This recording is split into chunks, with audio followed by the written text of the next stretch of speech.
Voir si Georges va se battre debout. Non. Non. Direct pour le carpo. Clés de jambes, évidemment, on l'a vu, le Tristar ne sont que sur les clés de jambes aujourd'hui. Et c'est quand même une bonne stratégie, je crois, contre quelqu'un de 315 livres.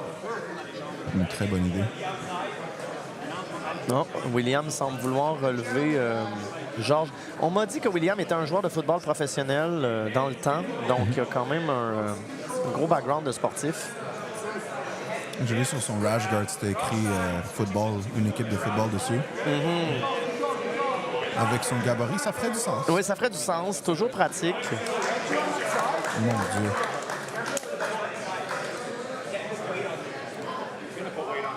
Et on note quand même que William, à 315 livres, n'est pas nécessairement si gras que ça. Donc, il doit être extrêmement musclé. Ouais, la soumission qu'il y a eu, c'était head and arm, choke sur son... Mon Dieu, je perds mes mots aujourd'hui sur le partenaire avec qui il se battait. Mais il l'avait dans un half guard, puis c'est juste avec la pression qu'il a pu mettre. Mon Dieu, ouais, c'est de la pression. Donc, voilà, parlant de pression, voilà la pression. On a un crossface épouvantable de William avec un cradle, donc il a la jambe inclus. Et il pourrait essayer de faire une soumission. Des fois, il y a des soumissions qu'à ce poids-là sont possibles et que plus légers, elles ne le sont pas. Donc, Georges doit quand même avoir un mauvais quart d'heure. Il lui reste 2 minutes 30 à passer en dessous de William. Georges garde le C-grip, par contre, dans le bras qui tient sa tête. Et tranquillement, ça l'enlève tout petit peu par tout petit peu. Mais maintenant, il contrôle... Non, il contrôle... Et on a un Kimura grip. Kimura grip de William. Et il va pouvoir nous tirer ça, c'est évident. Et il remet Georges sur le dos. Mais c'est bon.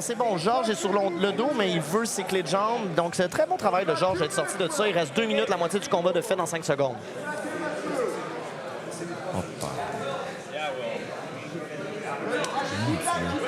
Très beau passage, donc, et tentative de guillotine. Je ne souhaite pas à Georges que les mains de William se connectent parce que ça sera pas facile sur son coup. Ouais.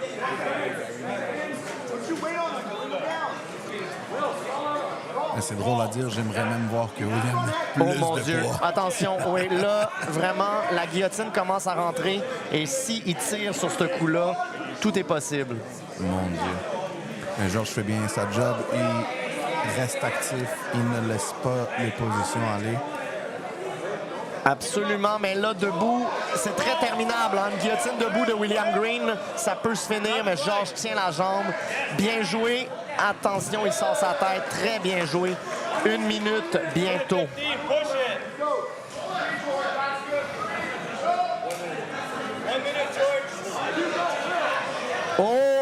Ça, c'est exactement ce que je vous disais avec les toe holds tout à l'heure. C'était pas exactement un toe hold, mais c'est une clé qui se fait rapidement. Oh mon Dieu, le heel hook peut être possible. William, son pied est très pris, son genou est pris, mais il l'a sorti juste à temps.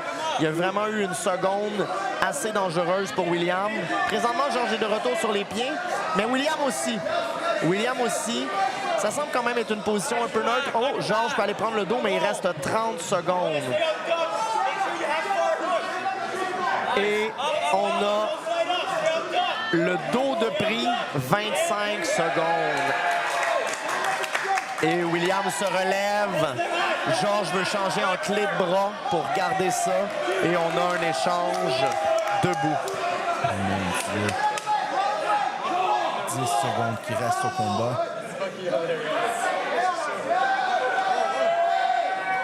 5. Et voilà. Donc, Georges vient de réussir quand même un bon tour de force, d'éliminer